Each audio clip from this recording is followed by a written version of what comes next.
Je chante les héros, dont Ésope est le père, troupe de qui l'histoire, encore que mensongère, contient des vérités qui servent de leçon. Tout parle en mon ouvrage, et même les poissons. Ce qu'ils disent s'adresse à tous, tant que nous sommes. Je me sers d'animaux pour instruire les hommes.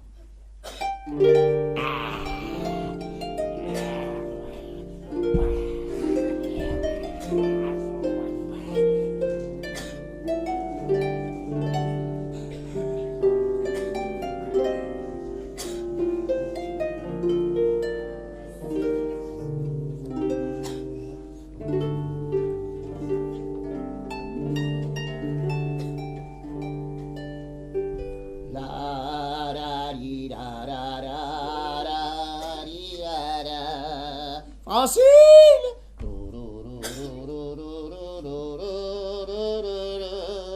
Francine!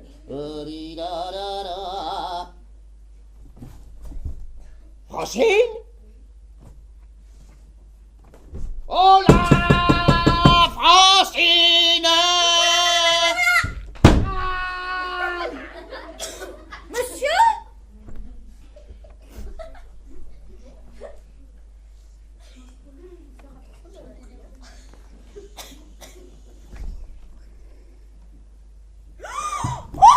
Maudite servante! Où étais-tu? Tu vas me laisser crever ici tout nu? Mais non. Ah. Oh. Mon perruquier est-il bien prévenu que je l'attends tout à l'heure? Oui, monsieur. Bien. Et mon tailleur a-t-il bien fait livrer mon nouveau pourpoint? Oui, monsieur.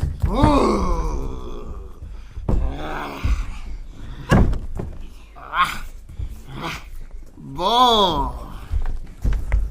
C'est qu'il me semble qu'ils tardent un peu tous deux.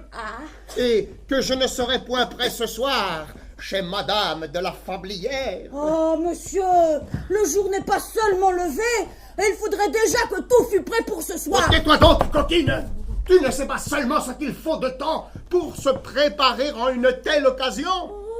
Allons. Va donc me réveiller tous ces fainéants qui dorment séants. Ces fainéants?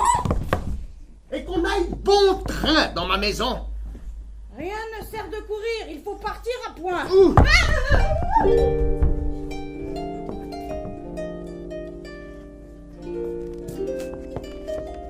Quelque autre te dira d'une plus forte voix les faits de tes aïeux et les vertus des rois. Je vais t'entretenir de moindres aventures, te tracer en ces vers de légères peintures. Et si de t'agréer je n'emporte le prix, j'aurai du moins l'honneur de l'avoir entrepris. Ce soir, à cette réception chez Madame de la Fablière, je serai tour à tour.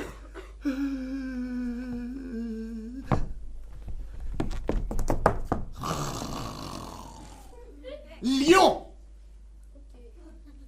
Non.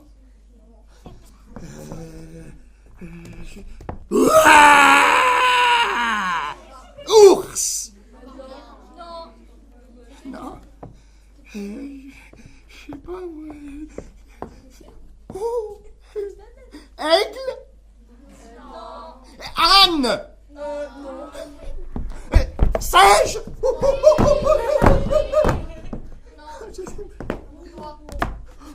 Francine! Monsieur? Apporte-moi une grande cape noire! Laquelle? Allons, hâte-toi, que diable! Je vous forcerai bien, moi, messieurs les pédants, tremblotants et chevrotants, qui faites encore la fine bouche devant mes écrits, à vous incliner devant mon art, et m'ouvrir toutes grandes les portes de l'Académie française. Voilà, monsieur! Ah. Vous faudra-t-il aussi des masques pour figurer toute cette... Des masques? Me prendrais-tu pour un de ces saltimbanques venus d'Italie? Admire plutôt ce que peut, par son art, un grand comédien qui n'aurait rien à envier à la troupe de Trollières. Le loup et le chien.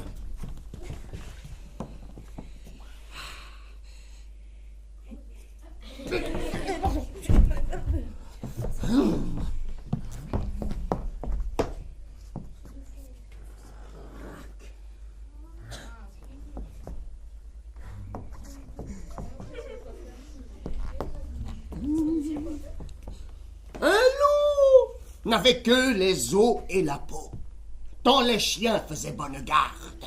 Ce loup rencontre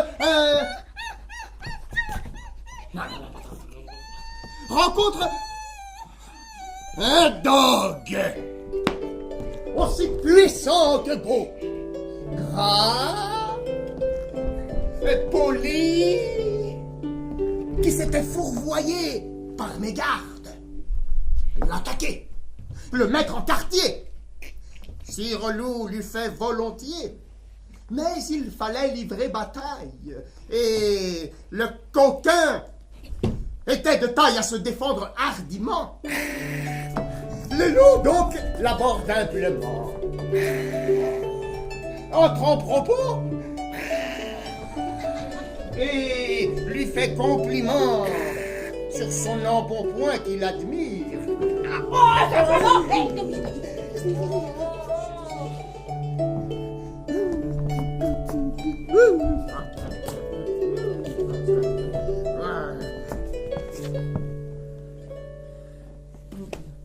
Il ne tiendra qu'à vous, beau sire, d'être aussi gras que moi, lui repartit le chien. Quittez le bois, vous ferez bien. Vos pareils qui sont misérables, cancres, airs et pauvres diables, dont la condition est de mourir de faim. Car quoi? Rien d'assuré. Point de franche lipée, tout à la pointe de l'épée. Suivez-moi. Vous aurez un bien meilleur destin. Si.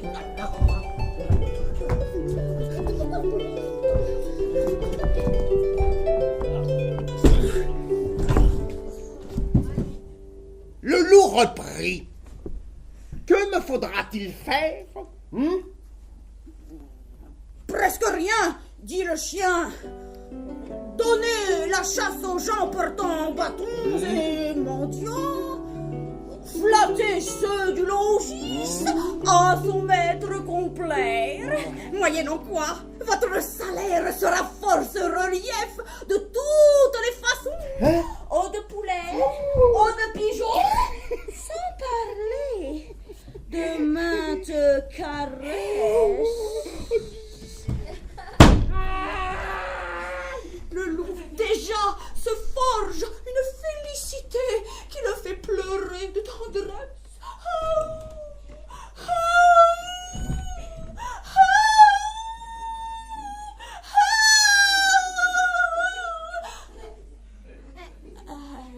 Chemin faisant,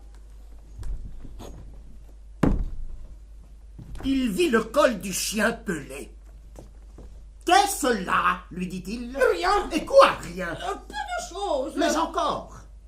Le collier dont je suis attachée de ce que vous voyez est peut-être la coupe. Attaché, dit le loup. Vous ne courez donc pas où vous voulez? Pas toujours, mais qu'importe. Il importe si bien que de tous vos repas, je ne veux en aucune sorte, et ne voudrais pas même à ce prix un trésor.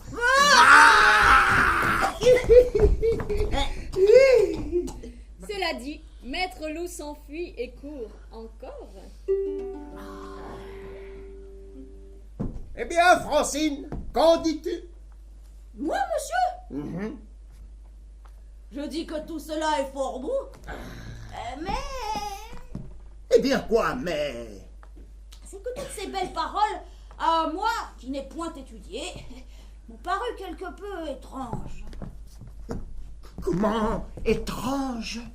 Oui, monsieur, il me paraît étrange, à moi, qu'un loup, qui parle comme un beau monsieur, rencontre un chien, qui lui répond comme un grand prince, et qu'il bavarde ainsi, tous deux, aussi civilement que vous et vos amis. Fort bien! Voilà ce qu'il fallait entendre.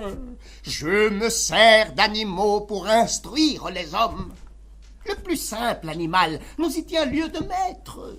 Ainsi, mes fables sont un tableau où chacun se trouve dépeint. Mais voudriez-vous dire que dans la figure de Sir Loup, c'est, par exemple, vous qui êtes dépeint? Oui! Par exemple! Et donc, dans celle du chien, l'on trouverait Madame de la Fablière. N'importe quoi! Carogne! Il y aurait peu d'apparence que Madame de la Fablière ni aucun de ses amis se trouvassent représentés par un chien. Alors quels seraient les chiens dont vous parlez? Eh bien, ce sont des gens vains, des fats, sans scrupules, qui n'ont d'autres ambitions que d'obtenir par les procédés les plus veules les faveurs du roi. Ceux qu'on appelle les courtisans. Les courtisans? Mais dites-moi, monsieur, votre Madame de la Fablière ne fréquente-t-elle donc point à la cour? Mais si! Ah! Mais... Donc... Tu me troubles avec tes questions? Comme si ma fable pouvait viser celle qui m'a toujours tenu en haute estime et m'a su protéger des querelles et cabales de la cour. De la cour? Vous avez donc, vous aussi, des affaires à la cour? Mais non, ce n'est pas ce que je voulais dire. Ah, si, Mais c'est ça. non. Mais quand même, monsieur...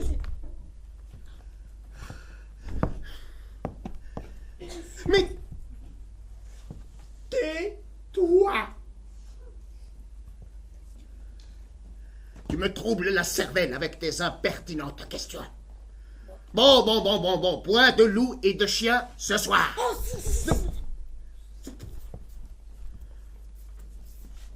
Non pas que cette chère Marguerite, qui est une femme d'une incomparable finesse et d'une grande largesse d'esprit, eût pu s'en offusquer. Mais je me défie de quelques-uns de ses amis. Au lieu de cela, je vais dire une autre de mes fables, plus conforme aux mœurs délicates de cette société. Le loup et l'agneau. La raison du plus fort est toujours la meilleure. Nous l'allons montrer tout à l'heure.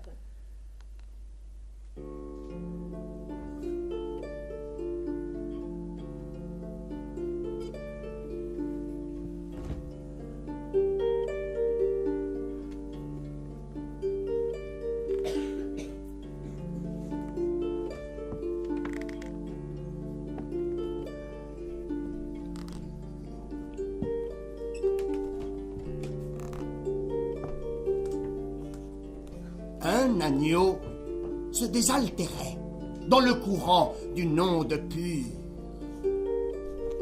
Un loup survint à jeun qui cherchait aventure et que la faim en ses lieux attirait.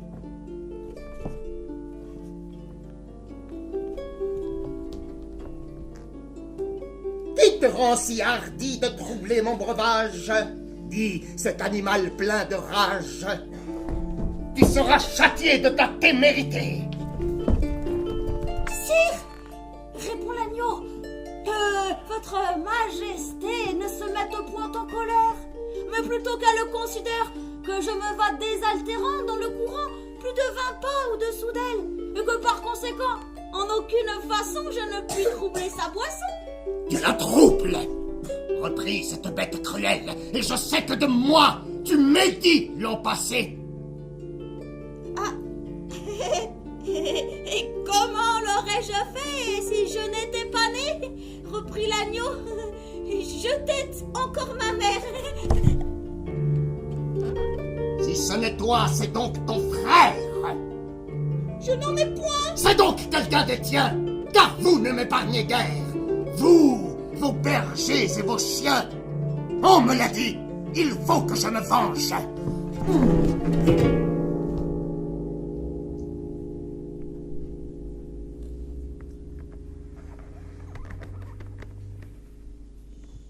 Là-dessus, au fond des forêts, le loup l'emporte. Et puis le mange, sans autre forme de procès.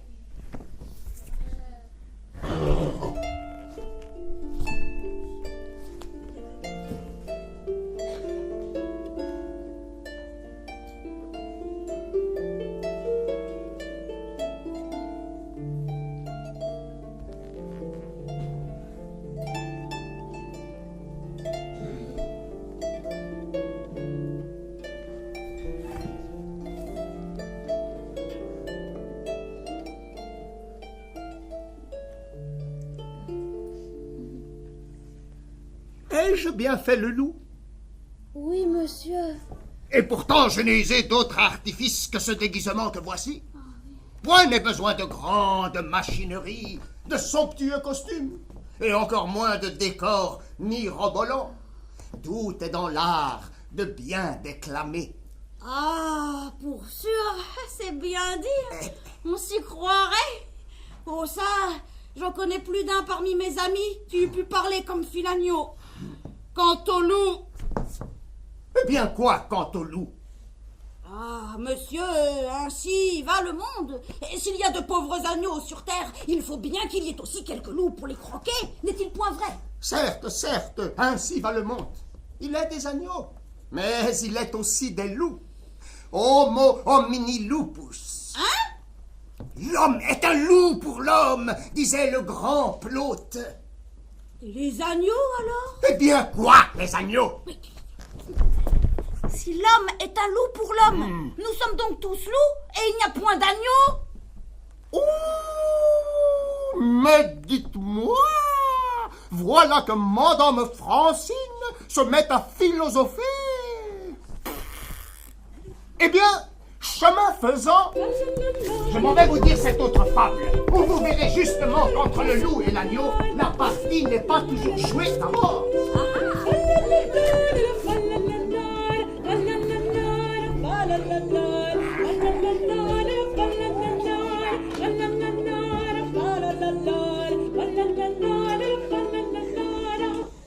Le loup, la chèvre et le chevreau. La bique, allant remplir sa traînante mamelle et paître l'herbe nouvelle, ferma sa porte au loquet. Crac! Non sans dire à son biquet: gardez-vous sur votre vie d'ouvrir, que l'on me vous dit, pour enseigne les mots de guet, point du loup et de sa race.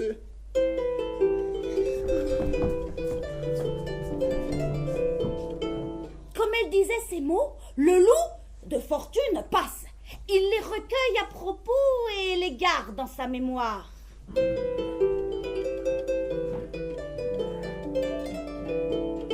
La bique,